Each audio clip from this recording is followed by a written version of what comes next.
barometer amal kita saleh tak salehnya di salat kita. Bila salat kita ikhlas dan sesuai dengan sunnah Nabi SAW, maka insya Allah amalan yang lain mengikuti. Ini aktivitas ini membantu saya di akhirat atau akan menyulitkan saya di akhirat? Kalau seandainya perbuatan itu ternyata akan menyulitkan kita di akhirat kelak, tinggalkan perbuatan itu.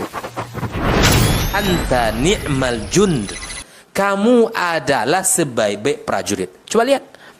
Kamu adalah sebaik-baik prajurit. Maka tujuannya adalah menghancurkan kehidupan rumah tangga.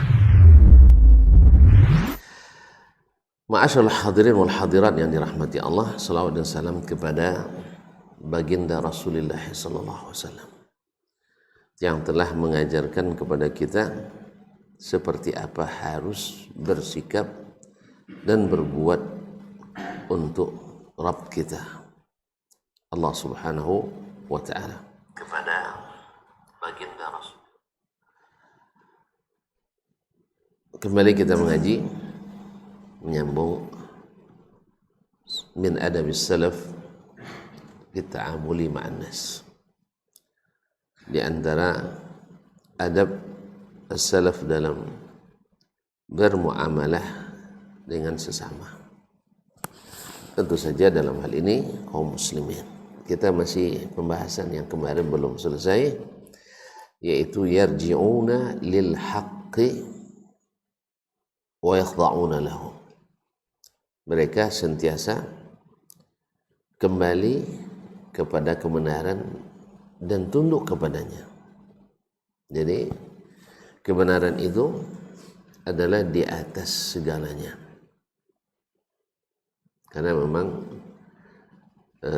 berat, apalagi kita di posisi yang misalnya sudah terlanjur mengambil sebuah keputusan yang salah dan keliru.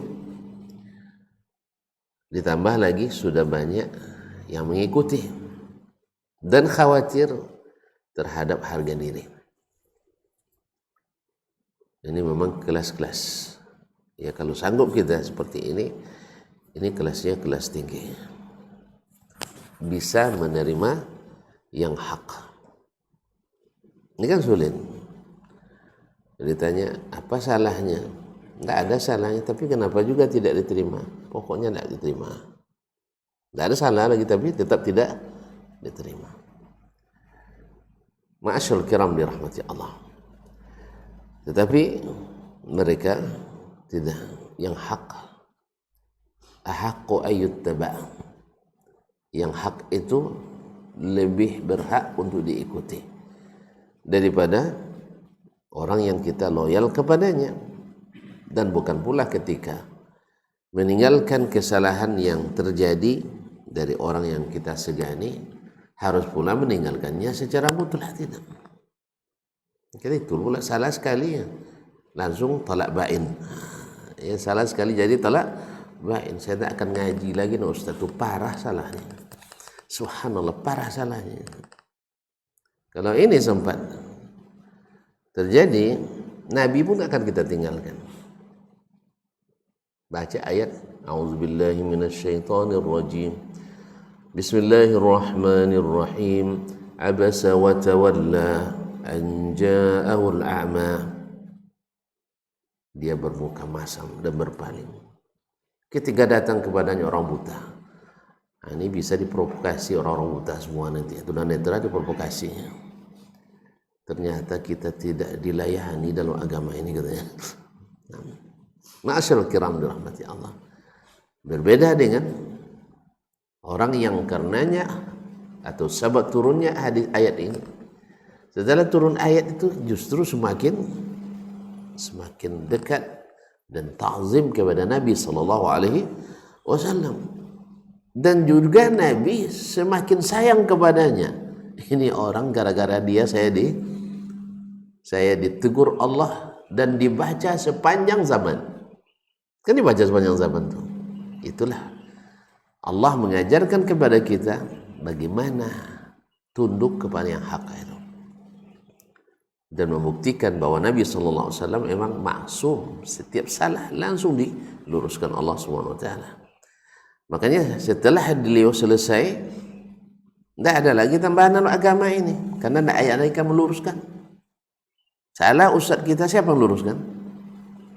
Turun wahyu, paling-paling wangsit yang turun. Ya, beda wahyu dengan wangsit. Wahyu dari Allah, wangsit dari aduullah, dari syaitan. Oleh sebab itu jangan. Nah, kaum muslimin muslimat, Nabi kita maksum. Sehingga bila beliau salah, kan ini kan sikap, ini kan ijtihad sifatnya. Lalu Allah luruskan dengan ayat abasa wa tawalla. Sejak itu Nabi alaihissalatu wassalam tidak lagi melihat strata dari sisi arti. Jangan gara-gara orang ini besar, yang kecil itu diberpaling dan bermuka masam. Walaupun tetap saja Nabi menyuruh, karena perintah Allah menyuruh untuk mendudukkan orang sesuai posisinya. Masa datang presiden, bapak suruh dia duduk paling belakang, kan mungkin lah. Ada apa nanti protokolnya? Jelas ya? Betul nggak betul? Hah? Nanti datang tamu wali kota sini, lalu untuk buat aturan siapa yang paling cepat parkirnya paling dekat, siapa yang paling lambat parkirnya paling jauh. Kira-kira gimana? Pas pula penuh parkir. Pas datang di sana tukang parkir penuh katanya. Wali kota tidak dapat masuk ke sini. Gimana kira-kira? Nah, ini Nabi SAW di antara petunjuknya nanti ada bab laisa minna man lam yuwaqqir kabirana. Tidak termasuk golongan kami orang yang tidak memuliakan orang yang besar di antara kami, baik besar umur mau sebesar jabatannya. Demikian juga para ulama, para tokoh, orang-orang yang didahulukan selangkah, itu tetap. Ini bedanya adalah Nabi SAW abasa, bermuka masam. Artinya hatinya kok sekarang pula datangnya. Sebab orang-orang Quraisy waktu itu, orang-orang Quraisy menyatakan yang ikut kamu tuh, hai Muhammad, orang-orang bodoh, orang bongah, ya, orang-orang yang tidak cerdas, dan seterusnya, kelas-kelas rendah. Antum pernah dengar hari ini juga seperti itu? Yang ikut kajian-kajian itu adalah orang-orang yang tidak mengerti, orang-orang yang mau aja disuruh ngapain saja. Ada kan? Ada apa enggak? Sampai hari ini masih ada. Makanya dakwah kalau diisi dengan fitnah-fitnah seperti ini, itu bukan dakwah. Itu bukan ngaji. Ngaji itu bukan memfitnah. Ya. Karena orang kan tahu bahwasanya yang ngaji itu bukan hanya orang-orang biasa. Karena orang biasa ada yang doktor di situ, ada yang profesor, iya kan? Ada dokter, ada profesor, ada polisi, ada tentara, ada jenderal pun ada. Masalahnya bukan di situ, masalah hidayah. Bukan kalau ikut sunnah ini dianggap orang-orang yang tidak berpikiran maju. Padahal orang-orang jenius dulu. Kalau kita absen nanti banyak yang IQ di atas, IQ tinggi berapa? Saya tidak pernah ukur IQ, takut saya. Nanti ketahuan berapanya. Itu pernah ikut IQ? Hah? Kalau antum sudah berani ikut, saya nak ikut juga. Karena kita beda-beda dikit kan. Kita kan beda-beda dikit. Kaum muslimin dan muslimat dirahmatillah. Kalau tahu nilai antum tinggi, saya berani ikut. Nah, tapi kalau antum aja rendah nanti saya takut ikutnya nih. Baik kaum muslimin dan muslimat dirahmatillah. Ini apa namanya? Kembali kepada kebenaran. Inilah perkataan Imam Harmalah ibn Yahya At-Tujibi rahimahullah, murid Imam Asy-Syafi'i di akhir-akhir kehidupannya di Mesir. Salah satu, bukan satu-satunya, salah satu, Harmalah ibn Yahya. Dia seorang faqih juga, sebagaimana gurunya seorang ahli fikih dan ahli hadis, dia juga ahli fikih dan ahli hadis. Dia mengatakan, Asy-Syafi'iyyu habibun ilaina. Imam Asy-Syafi'i itu kami cintai. Kenapa tidak? Ya subhanallah. Kalau teman-teman mau nanti selesai kitab ini, kita baca Adab Asy-Syafi'i. Adab Asy-Syafi'i. Nah, pernah baca kitabnya? Mau? Kalau mau kita bacakan nanti. Biar kita tahu bagaimana Imam Asy-Syafi'i rahimahullah. Nah, rahimahullah ta'ala. Kitabnya tidak begitu tebal lah. Mungkin 2 kali ini cuma. Tidak, kalau yang mau lagi, ada yang 2 jilid, 2 jilid besar-besar, mana tahu kurang tuh sana tentang Manaqibus Syafi'i oleh Imam. Nah, tapi kalau tuntut masih kurang juga, nah maksudnya terlalu tebal. Kita ambil nanti bisa juga Manazil Al-A'immah Al-Arba'ah. Ya. Artinya bagaimana mereka mengajarkan kita bersikap ketika menghadapi masalah khilaf.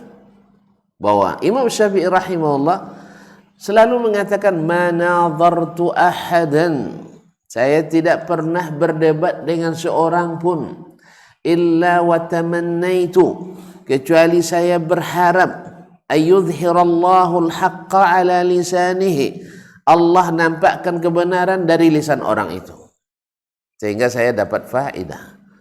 Kalau kita enggak, manadhartu ahadan illa wa uhibbu an antasira alaihi ala hisabihi, saya tidak pernah berdebat dengan orang kecuali saya ingin jatuhkan dia. Beda, ruhnya beda. Makanya kalau kita berdebat habis itu macam mana Ustaz Dasman, tidak ada ngerti apapun, picik pikirannya, itu hasilnya nanti itu beda dengan mereka dulu. Kalau mereka bilang ketika berdebat Imam Syafi'i dengan Muhammad bin Hasan Asy-Syaibani, diriwayatkan oleh seperti oleh Imam Az-Zahabi rahimahullah, sampai dan juga Imam Al-Khatib sampai buah bajunya lepas. Kalau sampai lepas buah baju berdebat, antum pernah nengok orang berdebat sampai lepas buah baju? Tidak pernah kan? Tidak pernah kan? Ya, tidak pernah. Ya. Ada teman ini kisah dalam kisah ini. Ada teman orang Bandung, di atas saya angkatannya. Pertama sampai di Madinah diajak oleh temannya orang Maroko ke rumah iparnya. Iparnya ini sedang mengambil S3 di Universitas Islam Madinah. Ketemulah di situ orang Aljazair, orang Libya, kemudian orang Maroko tadi, dan satu-satunya orang Indonesia dia, anak baru sampai dibawa ke situ. Sampai situ berdebat lah orang tuh, macam nak cakar-cakaran. Dia kira orang dibekelahi, dia belum paham betul bahasa orang tuh, bahasa Arab aja masih belum begitu ini kan, apalagi ini bahasa lahjanya orang-orang bagian Afrika Utara itu akan beda lagi. Akhirnya nangis dia. Nangis nengok orang tuh, risau. Padahal orang tuh hanya berdebat masalah agama. Debat macam nak cakar-cakaran gitu. Macam gitu ya. Agaknya kalau kita nengok nangis juga barangkali itu. Risau gitu. Akhirnya setelah itu datang makanan, mereka tertawa-ketawa lagi. Selesai. Makanya sebenarnya bagusnya juga orang Arab itu berunding sebelum makan. Berunding sebelum makan, karena yang paling mendamaikan di antara kita memang sama-sama makan. Kayak gitu. Ada masalah sedikit nanti sama-sama apa aja lah Pak katanya, sama-sama bisa makan, dan selesainya di meja makan. Kayak gitu. Sering masalah tender proyek selesainya di mana? Di meja makan gitu. Jadi berunding sebelum makan. Tapi jangan lama-lama. Ya, jangan lama-lama. Jangan seperti orang-orang tua kita dulu ketika kalau dalam bahasa kaminya basi sombong, basi acung, apa bahasanya itu? Adu pantun itu, nenek mama tuh. Kadang-kadang makan siang lepas asar baru, itu jangan. Ya. Kadang-kadang asarnya di maghrib baru, itu jangan. Nah, jangan. Intinya, jadi berdebat begitu panas, tapi karena yang dicari yang hak. Saya ingin Allah nampakkan kebenaran di lisannya. Selesai itu, mereka tetap bersaudara. Kenapa?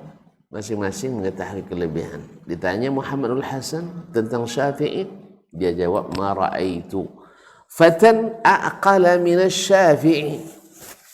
Dia belum pernah menyaksikan seorang anak muda yang secerdas Asy-Syafi'i. Masya Allah.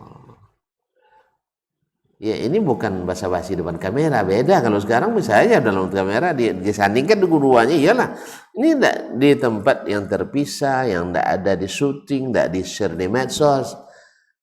Ya, artinya murni. Kalau kita tentu kalau antum tanya dengan lawan debat saya sekarang, jangan sudah ada yang nyuting kan, atau bahasa saya bilang dia hebat tuh, nah, gitu ya. Atau sebaliknya. Atau sebaliknya akan dia saya jatuh, ini kesempatan untuk jatuh kan.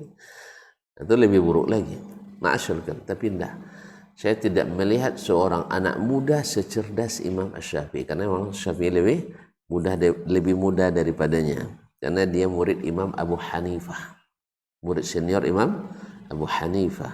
Imam Hanifah dah wafat, Imam Syafi'i baru lahir. Abu Hanifah wafat 150, Imam Syafi'i lahir juga 150.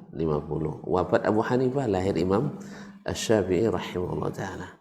Dan Muhammad bin Hasan murid senior Abu Hanifah, tentu lebih tua dari Imam Asy-Syafi'i rahmatullahi alal jami'. Ditanya pula Imam Syafi'i tentang Muhammad bin Hasan di tempat yang juga terpisah dalam munasabah yang lain, bagaimana dengan Muhammad bin Hasan Syaibani? Ya tadi panas-panas kan, sampai terbuka ininya, putus membawa bajunya. Lalu ketika tanya lagi Syafi'i tentang Muhammad al-Hasan, apa dia bilang? Ma ra'aitu saminan amla'a ilman min Muhammad ibn al-Hasan. Saya tak pernah melihat orang yang besar badannya, karena Muhammad al-Hasan itu orangnya gempar. Bukan tambem apa? Kalau apa orang gemuk-gemuk itu apa namanya? Tambem apa? Tembam, bukan tembam.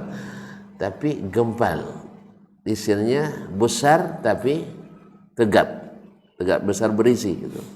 Ma ra'aitu saminan amla'a ilman min Muhammad al-Hasan. Saya tidak pernah melihat orang yang segemuk itu tapi isinya ilmu semua. Ayo bayangkan. Orang gemuk biasanya kan malas-malas gitu. Malas-malas. Tapi jangan bilang saya tak gemuk lah. Saya biasa-biasa gitu. Orang gemuk itu biasanya malas katanya. Tapi ini beda. Itulah intinya. Orang yang gemuk tetapi penuh dengan ilmu.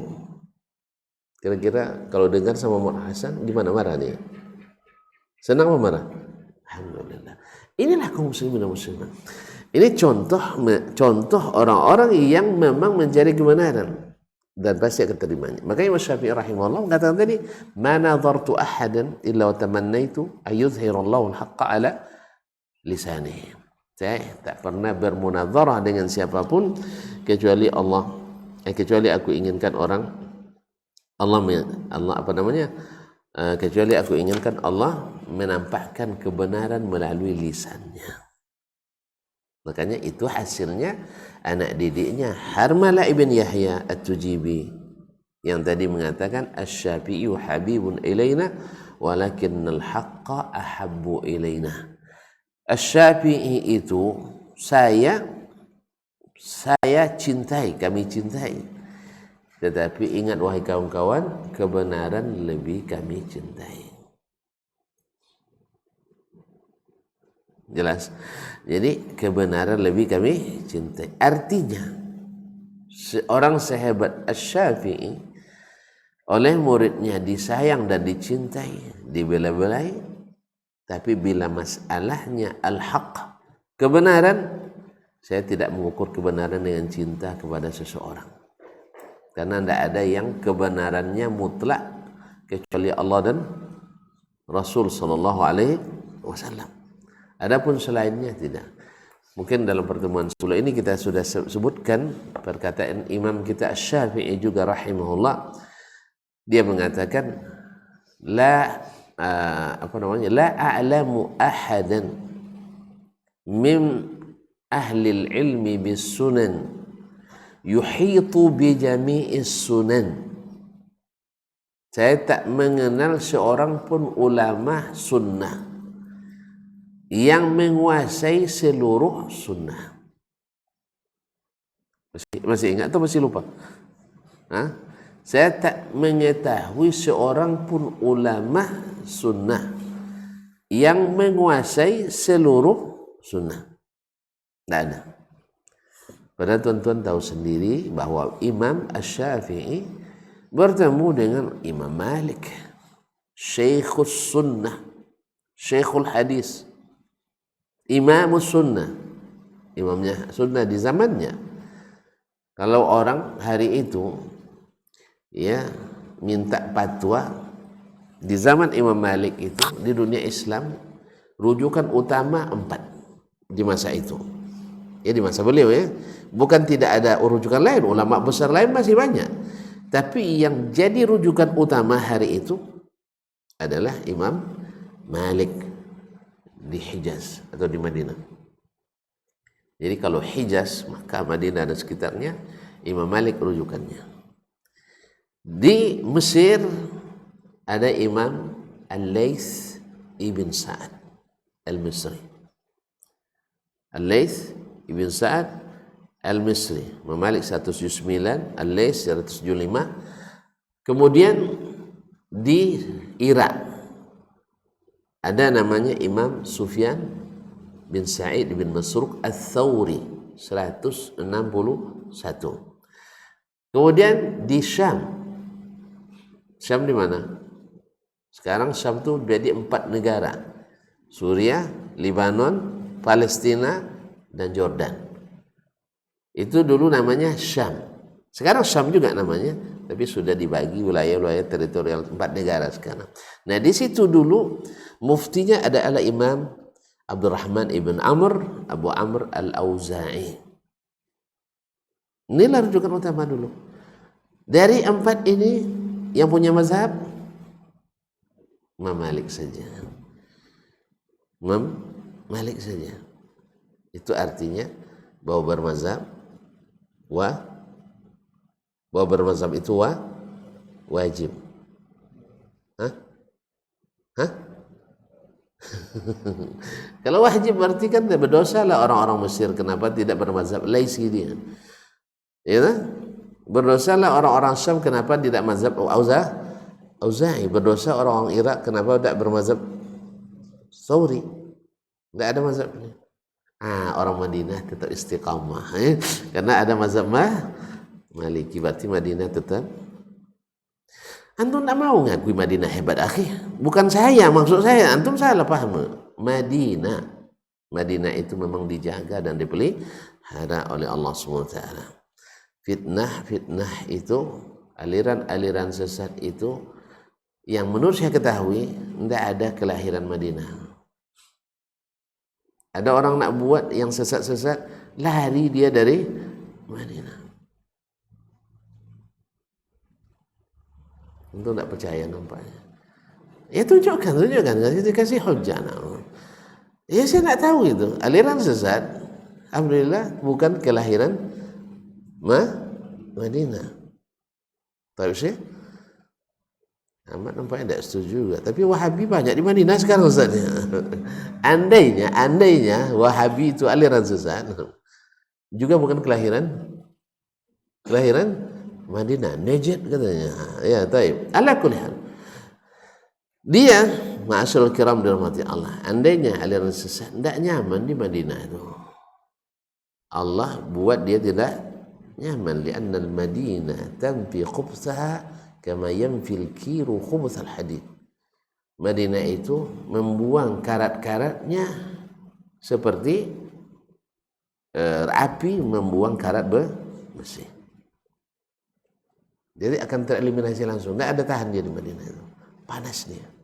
Allah cairkan dia seperti cairnya garam dalam air.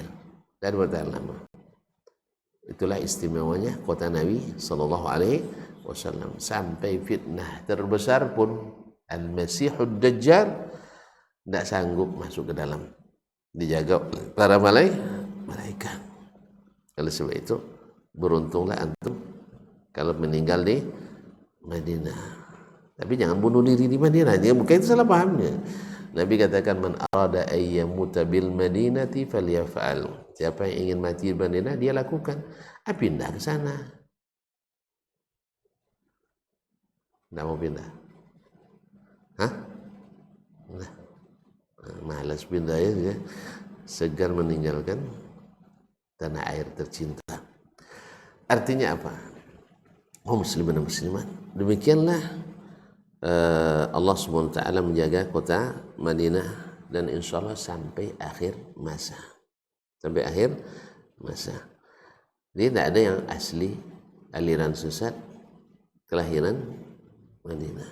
Kalau ada yang nak buat dia tidak nyaman dia di Madinah. Tidak nyaman dia Madinah. Wallahu musta'an.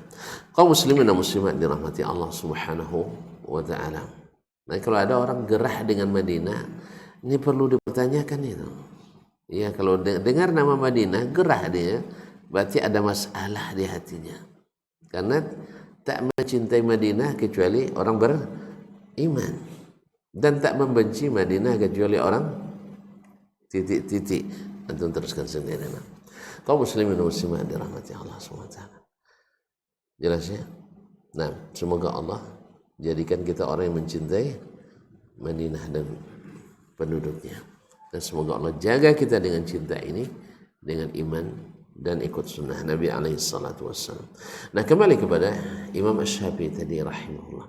Kembali kepada para a'immah ini, Imam Syafi'i katakan tidak saya temukan orang yang ahli dengan sunnah Nabi menguasai seluruh sunnah Nabi. Oleh sebab itu dia ajarkan kepada muridnya. Tahu tadi Harmalah ibn Yahya At-Tujibi dari Mesir. Sekarang berkata lagi Imam Al-Muzani rahimahullah yang banyak meriwayatkan kitab Imam Asy-Syafi'i seperti Ikhtilaful Hadis, Ahkamul Quran dan lain-lainnya. Dia riwayatkan langsung dari Imam Asy-Syafi'i. Dia bilang kafani fakhran an arwiya atau arwiya kutub Asy-Syafi'i. Cukup saya bahagia dan bangga karena saya meriwayatkan kitab Imam Asy-Syafi'i rahimahullah. Wa kafa Asy-Syafi'i fakhran an yakuna Syafi'iyan. Syafi'i cukup bangga, harus bangga karena dia adalah Syafi'i. Artinya dia puji-puji gurunya. Lalu di ujung kata ma'a i'lamihim annahu naha an yuqallada. Atau kama qala Al-Muzani. Tapi tetap saya sampaikan kepada mereka, maksudnya murid-muridnya, kita di antaranya, bahwasanya Syafi'i melarang taklid buta kepadanya. Lalu di mana saudara-saudara yang mengatakan siapa yang tidak bermadzhab Syafi'i di Indonesia bukan ahli sunnah? Di mana dapatnya? Ini imamnya begini, pengikutnya seperti ini. Ya Pak? Hah? Imam Syafi'i melarang kita taklid kepadanya. Oleh sebab itu Imam Syafi'i tak pernah berniat bangun mazhab. Lalu kita hari ini mewajibkan ikut mazhab. Di mana kita dengan imam? Makanya kaum muslimin dan muslimat, ini juga membatalkan teori bila bertemu ini dengan ini itu fotokopi. Tidak bisa. Murid bukan fotokopi guru. Murid bukan fotokopi guru. Sebagaimana orang yang mengatakan bahwa Syafi'i itu mazhabnya akidah sama dengan Imam Al-Asy'ari. Kenapa bertemu murid Asy'ari dengan murid Imam Syafi'i, bertemu dengan Syafi'i, bertemu dengan Malik, bertemu dengan Nafi', bertemu dengan Ibnu Umar, dan bertemu dengan Rasulullah. Jadi seolah-olah seluruh yang diriwayatkan oleh Imam Abul Hasan Asy'ari diambil dari Husain Al-Karabisi, dari Ahmad bin Hanbal, dari Syafi'i, dari Malik, dari Nafi', dari Ibnu Umar, dari Rasulullah SAW. Ini sanad namanya katanya. Dianggap sanad. Tidak ada murid yang fotokopi guru. Syafi'i dengan Malik, murid dengan guru kan. Banyak masalah yang ditolak oleh Imam Syafi'i, atau masalahnya apa ya, didebat atau tidak sama, khilaf antara Imam Syafi'i dengan Imam Malik. Ahmad berguru pada Asy-Syafi'i, antara Ahmad banyak masalah yang juga mereka berselisihkan. Maka tidak bisa dikatakan asal bertemu langsung sama. Ini kadang-kadang orang mengelabui dengan cara seperti ini. Bersanad kami kayaknya. Dibilangnya, dibuatnya silsilah satu sanad semuanya. Bukan. Makanya sanad itu bukan seperti itu. Makanya kaum muslimin dan muslimat, seperti kata Imam Ibnu Hajar, man takallama fi ghairi fannihi ata bil ajaib. Orang yang berbicara yang bukan fannya, bukan bidangnya, banyak yang aneh-aneh yang dikatakannya. Banyak yang aneh dikatakan. Maka Imam Al-Buzani rahimahullah menasihati, ya, atau menyampaikan pesan Imam Asy-Syafi'i, jangan sampai taklid kepadanya. Apa artinya? Apa maknanya? Beliau menyuruh kita mencari kebenaran, bukan membabi buta ikut Imam Asy-Syafi'i. Jelas? Kalau jelas selesai kita. Enggak, kita baca lagi itu baru. Nah, berkata penulis Habibullah, wa an Ja'far ibn Muhammad. Dari Ja'far ibn Muhammad. Ja'far ibn Muhammad ibn Ali ibn Husain ibn Ali ibn Abi Talib. Ia cucu Nabi alaihi salatu wassalam, level ke-5 silsilahnya. Dikenal dengan Ja'far as-Sadiq. Ja'far as-Sadiq. Qala, dia berkata, innal qalba la yazalu jailan hatta yaskun.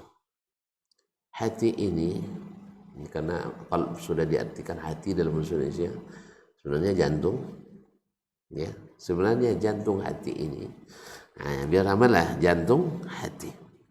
Sebenarnya jantung hati ini la yazalu jailan. Dia akan tetap gelisah, berputar-putar, berpusing-pusing, hatta yaskun, sampai dia tenang. Walan yaskuna illa bil haqq. Dan tak akan pernah tentram kecuali dengan yang hak. Makanya kita kaum muslimin dan muslimat, kalau sudah sampai pada yang hak itu, sampai pada al-haqqu min rabbik fala takunanna minal mumtarin, tahu kita ini dari Allah dan Rasul, dan kita pegang erat-erat, kita tentram. Sibuk pun orang di sana sini memfitnah, ya, mengatakan ini dengan dusta, dibilang picik, dibilang sempit, dibilang tak punya wawasan, dibilang bodoh, harus belajar lagi DTK dan sebagainya, tidak pengaruh. Seperti persis kata Nabi SAW, la tazalu ta'ifatu min ummati qa'imin 'alal haqq la yadurruhum man khadalahum. Akan tetap ada segolongan dari umat ini tegak di atas kebenaran. Tak peduli orang yang merendahkan mereka. Tak peduli, kita di atas hak. Jelas ya? Makanya kata Ja'far Muhammad tak akan tenang. Tapi beda dengan yang tidak di atas kebenaran, dia selalu dalam keraguan. Sehingga selalu khawatir. Jangan salah-salahkan. Jangan salah-salahkan. Kenapa? Dia tidak yakin dengan kebenarannya. Tidak yakin. Karena memang orang yang tidak yakin, tidak berpegang pada yang hak, hati itu tak bisa didustai, kata para pujangga. Hati itu tak bisa dibohongi. Dia hati itu tidak akan tenang, seperti kata Ja'far Muhammad ini, sampai pada kebenaran. Sampai pada kebenaran. Tapi kalau antum tidak berjalan di atas yang hak, antum selalu dalam kekhawatiran. Ya, jangan-jangan. Kalau tidak, tapi kalau sudah sampai kepada hak, sebab jawabannya jelas. Jelas jawabannya. Antum ditanya apa misalnya? Kenapa antum tidak ikut misalnya? Ya, kira-kira apa yang maksud tanyanya? Misalnya, kenapa tuan-tuan selesai salat tadi zikirnya kok sendiri-sendiri misalnya? Sendiri. Antum punya ilmunya? Enggak. Antum sendiri itu rame-rame tadi. Sendiri. Kenapa? Berarti kalau orang ramai tidak sunnah. Berarti tidak ada sunnah. Kaum muslimin dan muslimat. Kaum muslimin dan muslimat. Ya, karena kita tahu bahwasanya Nabi sallallahu alaihi wasallam dan para sahabatnya zikir sendiri-sendiri. Lalu orang bilang, kamu lebih hebat dari Imam Syafi'i katanya. Gitu. Saya bilang enggak. Pasti saya jawab tidak. Tapi saya punya jawaban yang lebih telak lagi. Memang Imam Syafi'i lebih hebat dari Nabi? Ya enggak. Jelas? Jelas ya? Syafi'i kita cintai. Tapi kebenaran lebih kita cintai. Ini praktiknya. Nabi SAW selalu zikirnya sendiri. Jelas jawabannya kan? Kalau ini enggak, antum jawab dia Imam Syafi'i. Imam Syafi'i nanti ngelak dia. Maksud saya kan jelas, kalian yang enggak jelas katanya. Saya bilang ke kalian, boleh imam mengeraskan suara dalam zikir atau doa. Liyata'allaman nas, supaya masyarakat belajar. Wa idza ta'allamu wa idza alimu tarak. Bila mereka sudah tahu, dia tinggalkan. Jelas? Bila dia sudah tahu, ditinggalkan. Sekarang kita misalnya dalam proses belajar anak-anak di pondok, ya sekali-kali imam mengeraskan suaranya. Subhanallah, subhanallah, subhanallah, subhanallah, subhanallah, subhanallah. Dihitung 33 kali. Terus sudah hafal anak-anak itu? Masih dikeraskan lagi? Hah? Enggak, balik, ditinggalkan. Jelas fatwa Imam Syafi'i itu. Ini enggak. Ada orang datang, orang tua ke pondok. Ada teman kemarin di daerah lain. Ada yang datang orang tuanya ke pondok, mengambil anaknya bawa pulang. Apa sebab? Di sini tidak zikir bersama Ustaz katanya. Tidak zikir bersama. Lalu dijawab oleh ustaznya, Pak, anak-anak di sini hafal semua. Hafal semua. Makanya mereka zikir masing-masing. Masing-masing. Tapi tetap juga di bawah. Ini ajarannya. Ini ajarannya. Akan lagi tentang lagi tudingan-tudingan ini ajarannya sesat, ini ajarannya Wahabi dan sebagainya. Bukan Wahabi, ajaran Nabi sallallahu alaihi wasallam. Nah. Jelas ya? Taib. Kan ada hadis bahwa Nabi menjaharkan zikir di sini masih debatable di antara ulama. Apakah zikir ketika dalam kondisi perang jihad? Karena bahasanya kami mengetahui Nabi selesai sholatnya dengan takbir. Apakah Nabi ketika berzikir selesai sholat langsung Allahu Akbar gitu? Kan enggak. Dia selesai sholat astagfirullah, astagfirullah. Tapi kata Ibnu Abbas dalam riwayatnya mendengar Nabi selesai sholat dengan takbir. Ala kulli hal, sebagian ulama memahami itu umum berlaku pada sholat wajib semuanya, bukan hanya dalam kondisi di mana jihad. Tetapi Imam Al-Biqai rahimahullah dalam kitab Inaratul Fikr fi ma sahha min tariqati zikir menyebutkan, beliau mengatakan, ini bahasa beliau, saya tidak menemukan pensyarah hadis menyebutkan bahwa itu pada sholat fardu. Tetapi itu adalah dalam wa yuhtamal ayakuna fil jihad, karena dia menyebutkan Allahu Akbar dengan takbir, padahal yang ma'ruf dari zikir Nabi sallallahu alaihi wasallam selesai salat bukan langsung bertakbir. Ala kulli hal. Kemudian masalahnya oleh Imam Syafi'i adalah menjaharkan, bukan memimpin. Ini gara-gara diwajibkan, walaupun tidak ada, kalau nanti akan ada yang mengatakan tidak ada satupun yang mewajibkan katanya, yang mewajibkan. Tapi pada aplikasinya, tidak boleh jadi imam sikodah kalau tidak zikir. Kayak gitu, berarti wajib atau tidak? Wajib. Ada sebuah kegiatan pemilihan imam misalnya di masjid-masjid yang direkomendasikan, di SK-kan imamnya, lalu disyaratkan kepada peserta, kamu zikir karya apa tidak? Ya saya zikir sesuai yang saya pahami saja Pak. Kamu harus ikut masyarakat. Kalau masyarakat zikir karya harus, jadi imam harus ikut makmum. Padahal innama ju'ilal imam liyutamma bihi. Imam ditunjuk untuk diikuti, bukan dipaksa mengikut masyarakat.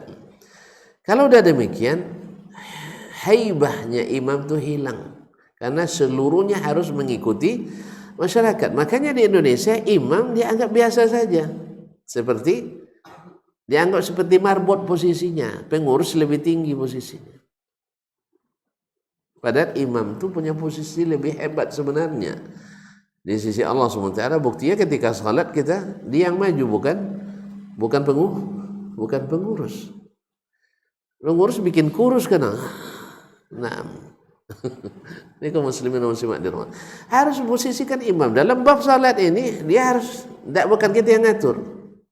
Makanya imam harus berilmu, bukan ambil di jalan langsung bawa. Enggak, harus berilmu, khususnya minimal tentang masalah imamah itu saja. Harus berilmu dia. Dan harus kita hormati. Dia komandan kita, masa komandan itu tidak hormat? Dan ikatnya saya ada di belakang, ikut saya kan? Tidak bisa. Ma'asyiral kiram dirahmati Allah SWT. Sehingga kadang-kadang karena masuk dalam masalah seperti ini, sehingga di masjid-masjid besar sering kita lihat zikir itu dipotong-potong. Paham tak? Karena mesti juga doa bersama, akhirnya tidak ada lagi zikir yang diajarkan Nabi, langsung doa bersama. Kalau ada tamu negara waktu itu, ya selesai Assalamualaikum warahmatullahi, Assalamualaikum warahmatullahi, A'udzubillahi minasyaitonirrajim, Bismillahirrahmanirrahim, Alhamdulillahirabbil alamin, wal 'aqibatul muttaqin, Allahumma shalli ala nabiyyina Muhammad, amin. Seterusnya. Selesai tidak ada zikir. Apa sebab? Ada Pak Presiden. Kenapa? Diwajibkan. Coba kalau tidak diwajibkan, ya selesai Assalamualaikum, selesai. Nak zikir, nak apa? Nak berdiri, nak langsung tegak, kan tidak ada masalah kan? Tapi ketika Pak Presiden diwajibkan ikut berdoa juga, akhirnya terpaksa dipotong. Kalau tidak, gelisah Pak Presiden nanti. Nengok jam terus sambil berdoa. Kan banyak kita lihat orang berdoa sambil nengok. Iya, lama sekali imamnya doanya. Jadi enggak amin kali, enggak serius lagi kaum muslimin.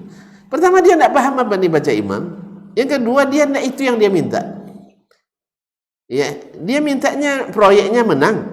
Imam cerita tentang Rabbana hab lana min azwajina. Enggak masuk doanya katanya. Makanya itu kalau muslimin dan muslimah, dia berdoa juga tapi hati kemana-mana. Gimana nak dikabulkan?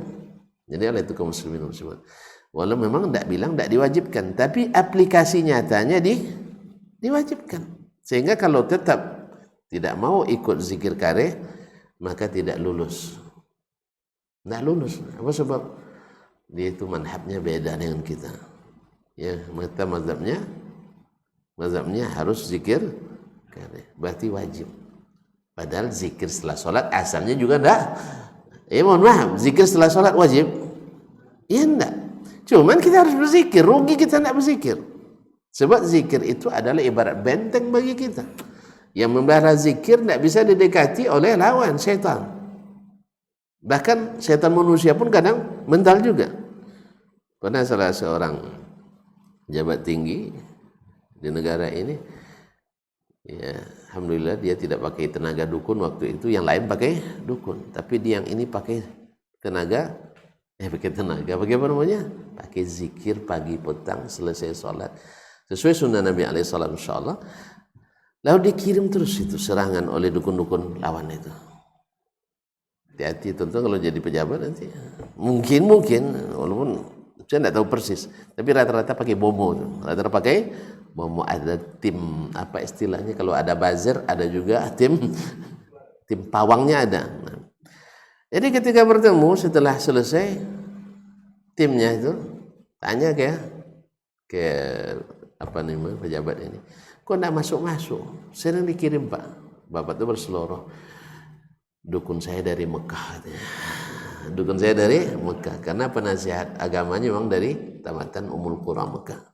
Dia ngajarkan tidak boleh pakai dukun, tidak boleh pakai dukun. Nah, gimana Pak Ustaz? Semua orang pakai. Ada yang lebih hebat dari itu Pak, katanya. Lalu diajarkan zikir tadi pagi petang muawwizat, dirutinkan, tidur, bangun tidur, keluar rumah, masuk rumah. Itu yang dia bacakan. Alhamdulillah, tidak pakai dukun. Mau tahu? Tunggu waktunya. Kaum muslimin muslimat rahmati Allah. Intinya bisa menjaga kita dari itu. Tapi silap kita sekali. Misalnya keluar rumah tidak zikir tadi, mungkin di situ masuknya. Masya Allah Ustaz kena sihir juga katanya. Ya mungkin kita tersilap. Dan itu sebagai ujian dari Allah Subhanahu wa taala kepada kita. Ma'asyiral kiram dirahmati Allah. Innal qalba la yazalu ja'ilan hatta yaskun. Hati ini tak akan pernah tenang, mutar-mutar terus. Minal jaulah itu kan berputar berjalan sampai dia tenang. Dan tidak akan tenang illa ilal haq, kecuali kepada kebenaran. Yang tidak ikut kebenaran tak akan pernah tenang.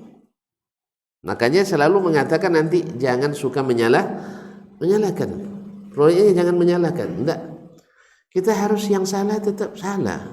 Yang benar harus dikatakan benar. Sebab tidak mungkin satu berpendapat wajib, satu berpendapat haram, dua-duanya benar. Tidak mungkin. Soal menghormati memang wajib. Menghormati itu wajib. Makanya saya bilang, saya katakan tadi, antum berdebatlah sampai putus-putus buah baju, jelas. Tapi rasa hormat antum tidak pernah hilang. Ini belum berdebat lagi sudah saling merendahkan. Ya, belum lagi berdebat sudah saling merendahkan. Takut, tidak akan bakal takut. Berani dia berdebat tuh katanya. Ya, orang-orang Wahabi berani medsosnya aja katanya. Hanya dengar itu dia takut ngomong kita dengarnya. Karena ini tidak bakal mencari kebenaran. Ini pasti adu jotos ujungnya nanti. Ya. Jelas ya, apalagi ditambah Nabi juga tidak suka kita berdebat. Kecuali dalam kondisi yang harus, yaitu menjelaskan yang hak itu hak, yang batil itu batil. Tidak boleh tidak. Imam Ahmad rahimahullah, dia dipenjara, disiksa, dicambuk. Tidak mau juga dia berdebat. Karena orang itu tidak berilmu, kata Imam Ahmad. Dan tidak nyambung debatnya. Tapi karena dipaksa oleh Al-Mu'tasim, khalifah, karena saya harus taat kepada khalifah, dilayaninya. Akhirnya berdebatlah. Baru nampak mana emas mana suasa. Antum dasar tidak pakai emas, jadi tidak tahu gitu mana emas mana suasa, mana permata mana kaca. Jelas di situ nampak semua permasalahan yang dianggap oleh Ibnu Abi Duad sebagai yang hak padahal syubhat dijelaskan seterang-terangnya oleh Imam Ahmad dengan Al-Quran dan hadis Nabi SAW. Dan ketika Imam Ahmad yang mengajukan pertanyaan, apa yang kau yakini ini wahai qadi? Karena dia qadi, ketua Mahkamah Agungnya, orang dekat khalifah. Nah, ketua Mahkamah Agung tentu diangkat oleh khalifah, orang dekat khalifah. Maka ketika dia Mu'tazilah, jadi Mahkamah Agungnya rata-rata qadinya orang Mu'tazilah. Makanya mereka sepakat menandatangani 70 orang lebih qadinya menghukum Imam Ahmad ahli bid'ah dan halal darahnya. Na'udzubillah. Walakin Allah sallam. Allah yang menyelamatkan. Bayangkan. Dia seluruh pejabat waktu itu mengatakan bahwa Imam Ahmad ahli sesat. Aliran sesat. Sampai khalifah 4 orang terpengaruh oleh mereka. Tapi Allah SWT tegakkan, kokohkan hati Imam Ahmad rahimahullah sehingga beliau berhasil keluar dari masalah ini. Dan kebenaran itu tegak. Ini intinya apa? Bahwa mengatakan hak itu wajib. Menyalahkan yang salah itu wajib. Bukan kita bukan salah menyalahkan. Tapi kalau cari-cari kesalahan memang jangan Ustaz. Karena tidak dicari pun nampak juga yang salah itu. Apalagi antum cari congkel-congkel, jangan. Itu memang tidak boleh. Ya. Karena tidak semua yang salah itu harus dipublish. Kan begitu sih? Tidak semua yang salah itu harus menjadi konsumsi umum. Makanya Imam Syafi'i katakan, kalau antum lihat saya salah, ya bawa saya bicara cara empat mata. Kata Imam Syafi'i, saya juga seperti itu. Saya tambahkan lagi, kita bicara di tempat makan.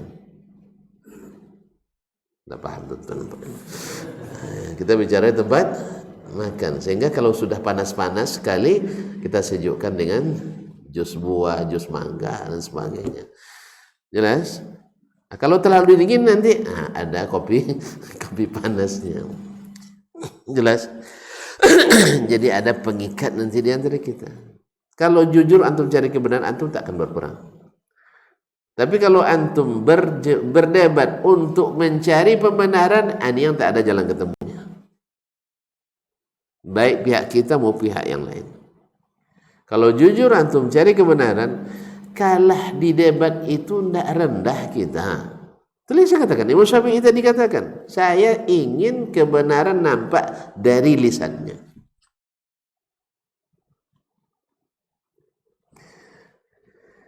Lama sekali Ustaz bicara tentang ini. Ya karena memang masalahnya berat kaum muslimin. Masalahnya berat. Tetapi orang-orang hebat bisa melewatinya. Umar, Ali bin Abi Thalib. Ini kan orang-orang hebat ini.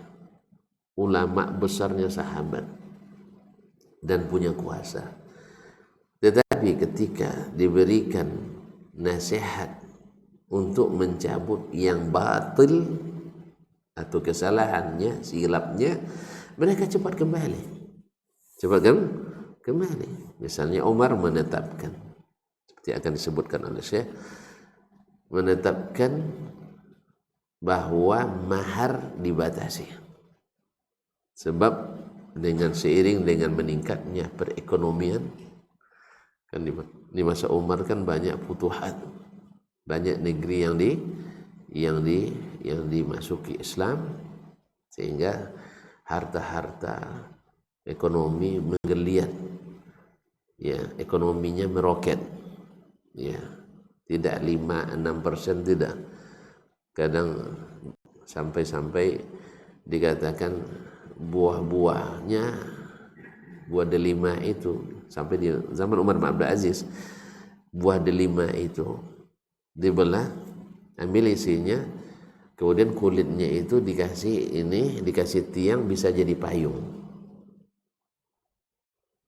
Pernah lihat delima sebesar itu? Hah? Bisa jadi payung. Pernah lihat? Tengok delima jarang. Surga aja lah nanti. Di surga aja lah kita tengok. Di sini kan jarang kita dapat delima itu. Awak padahal yang paling hobi sekali, jus yang paling saya suka itu adalah delima. Akhirnya karena payah cari delima di sini. Nanti kalau sering-sering minta delima, salah sangka orang. Kiranya Mbak delima, nanti kan payah. Ya payah, sebetulnya tidak ada delima. Akhirnya yang mirip-mirip delima lah. Itu buah naga. Ya mirip-mirip dikit ya. Ya merah-merah punya merah ya. Delima tuh. Merah ya. Iya. Kan merah delima kata orang, itu masa enggak tahu. Belum pernah merasakan. Astagfirullahaladzim. Saya mohon maaf, saya jadi cerita yang supaya tertarik masuk surga. Iya. Amin ya rabbal alamin. Kaum muslimin, cukuplah di sini dulu ya. Besok kita sambung lagi. Saya mungkin janji ya. Saya janji kemarin selesai di majelis ini, ternyata enggak. Kalau Tuhan mau teruskan, selesai, saya terus selesaikan. Hah? Ragu? Kalau ragu enggak boleh, harus. Kalau ragu enggak boleh. Hah? Enggak. Setelah dibilang begitu, baru antum jawab. Antum ragu dari awal. Tapi intinya kita maklum bahwa tunduk kepada kebenaran itu adalah min akhlaqi as-salafit ta'amul. Jadi ketika Umar sudah memutuskan dia khalifah, mahar dibatasi. Datang ibu-ibu, laisa laka dzalika ya Umar atau ya Amirul Mukminin. Tidak ada hak Anda menetapkan itu. Sebab Allah menyatakan wa ataitum ihdahunna qintara.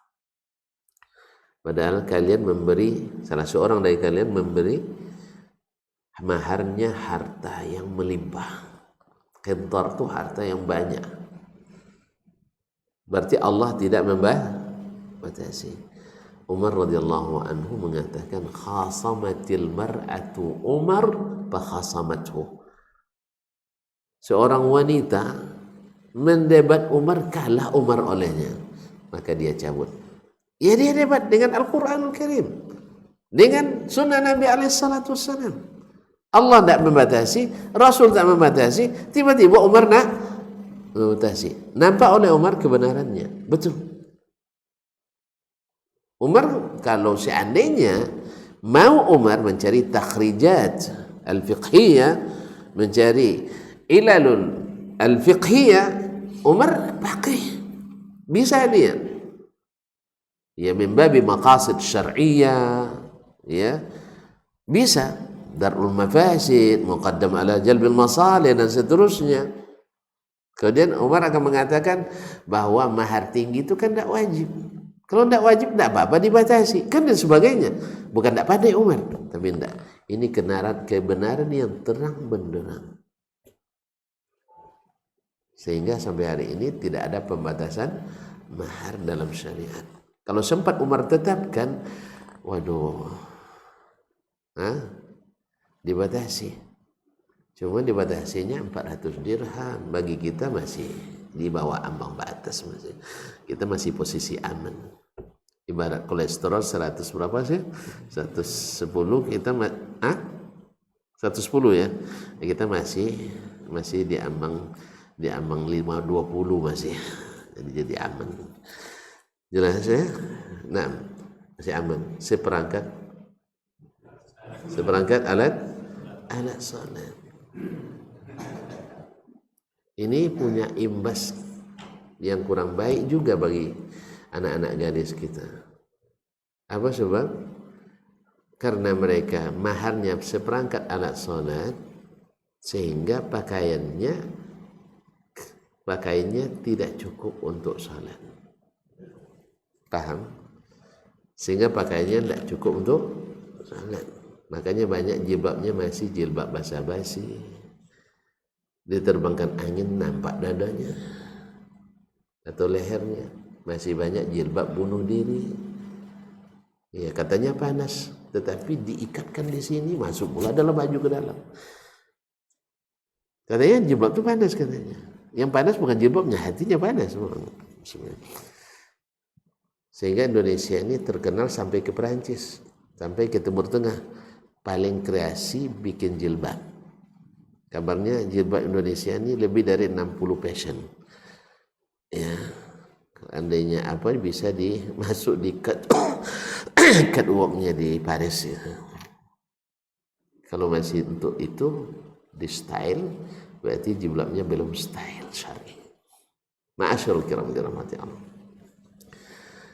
Jadi oleh sebab itu seperangkat alat salat ini, sehingga nunggu nikah dulu baru pakaiannya. Ustaz ya, ini saya sampaikan ke depan-depan mahasiswa-mahasiswi dulu waktu di UIN. Kenapa seperangkat alat salat? Karena anak-anak gadis kita belum punya pakaian yang cukup untuk salat. Itu tanda jadi akui. Buktinya memang mereka kalau pergi salat bawa seperangkat alat salat. Kenapa enggak? Padahal pakaian wanita itu, ya, yang syar'i itu, dimanapun dia bisa salat dengan pakaian itu. Seperti kita juga, pakaian kita yang syar'i, dimanapun kita berada bisa dipakai untuk salat. Tidak isbal, karena memang salat tak boleh isbal. Berarti pakai sarung, silakan, karena asli orang kita dulu pakai sarung. Ya. Tapi sarung bukan disandang di bahu. Seperti kalau daerah dingin-dingin, seperti di Solok banyak sarung di bahu. Jadi Ahmad dibilang sahur orang di sini di bahu, iya karena dingin. Dan boleh pakai nak celana panjang, silakan. Nak pakai jubah, tidak apa-apa juga. Dan sebagainya. Pokoknya sebagaimana laki-laki, pakaian resmi dan syar'inya, dimanapun dia berada, biar dipakai salat. Wanita juga seperti itu. Pakaiannya yang syar'i, dimanapun dia berada, masuk waktu salat, bisa pakai salat. Nah, kalau sudah seperti ini nanti, insya Allah mahar naik, bukan hanya sekedar perangkat alat salat. Nah, jelas naik nanti seperangkat rumah tangga. Iya, makanya di Arab Saudi sana seperangkat rumah tangga.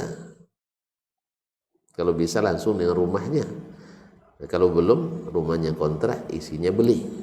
Walaupun kredit.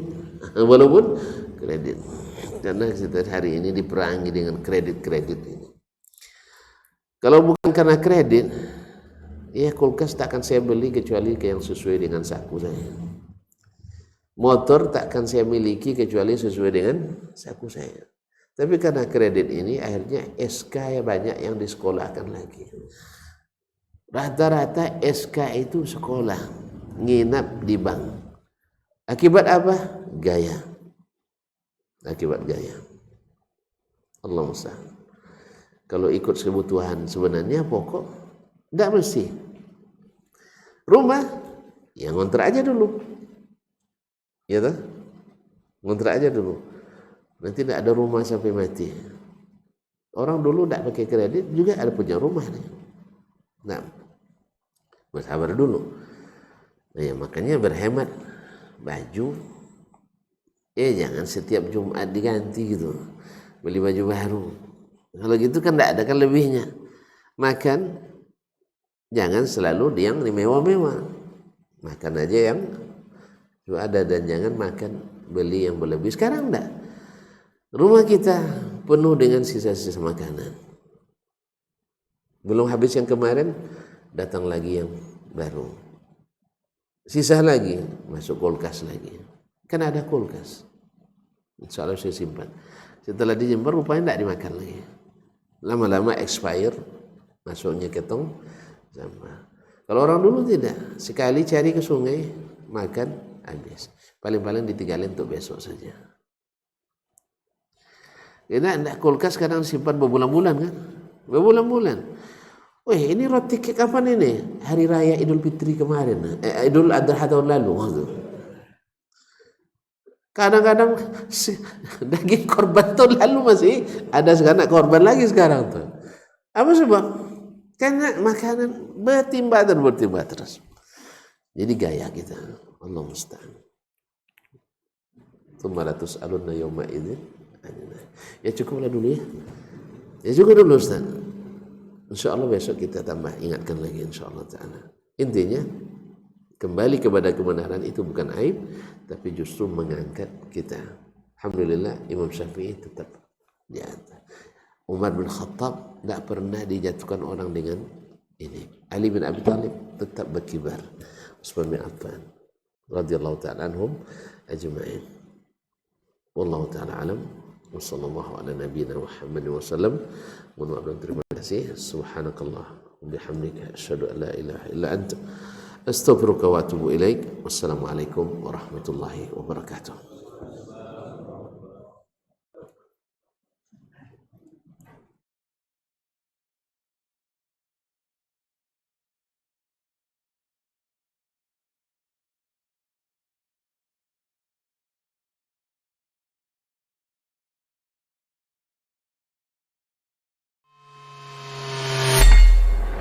Di para sahabat itu, kaum muslimin, yang terbayang bagi mereka itu adalah infak.